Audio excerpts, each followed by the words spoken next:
parce qu'il dit que par-delà les difficultés de langue, par-delà les distances, il dit que l'art a pour mission d'unir les humains.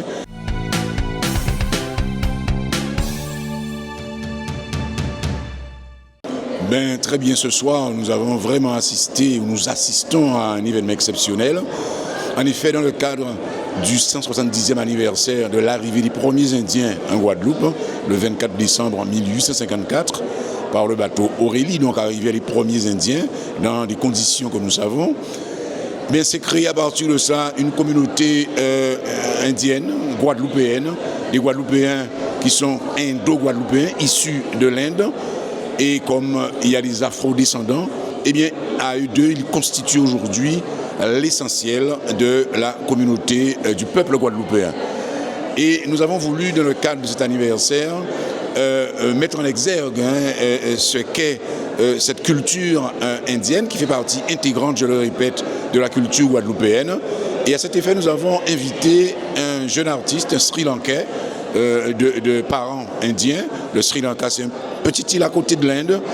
Et c'est un artiste extraordinaire, doté d'une ouverture d'esprit vraiment sensationnelle et qui nous a gratifié aujourd'hui, en plus de l'exposition de peinture, mais ce qu'il appelle une performance avec toute une série de cérémoniales qui nous ont permis précisément de découvrir, pour certains en tout cas, et je pense que les nombreuses personnes qui sont présentes ont su apprécier véritablement la profondeur du spectacle et vraiment l'authenticité des œuvres de Vachon.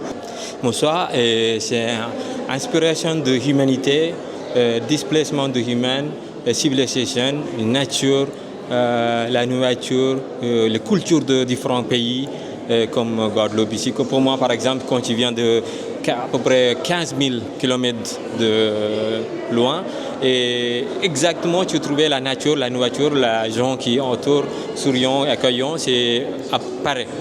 C'est ça qui inspire beaucoup. Toujours c'est mon voyage et les gens qui rencontrés et c'est ça qui inspire chaque tableau derrière. Voilà.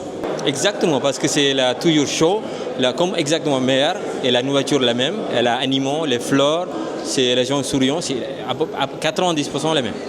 Seulement les langues et le système de vie, c'est un peu différent. Sinon, la nourriture aussi, la plupart, d'abord, la nourriture. C'est pour ça que moi, j'inspire toujours attention avec la nourriture, la nature, la peinture.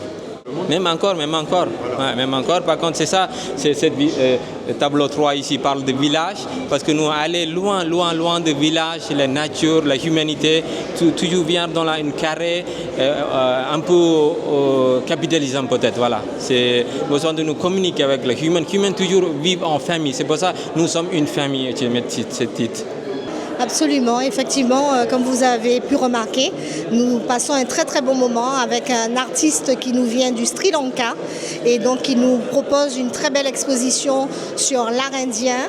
Donc nous avons trouvé opportun de le faire venir à Sainte-Anne dans le cadre de l'arrivée des Indiens, des 170 ans de l'arrivée des Indiens.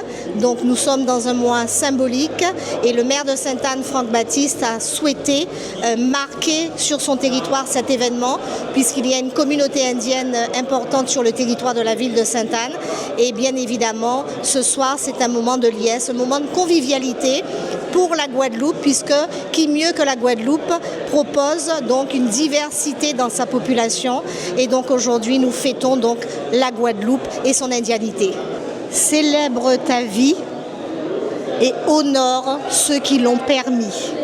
Et vraiment je pense que nous passons aujourd'hui à Sainte-Anne, au centre culturel, un excellent moment et son exposition s'appelle « Nous sommes une famille ».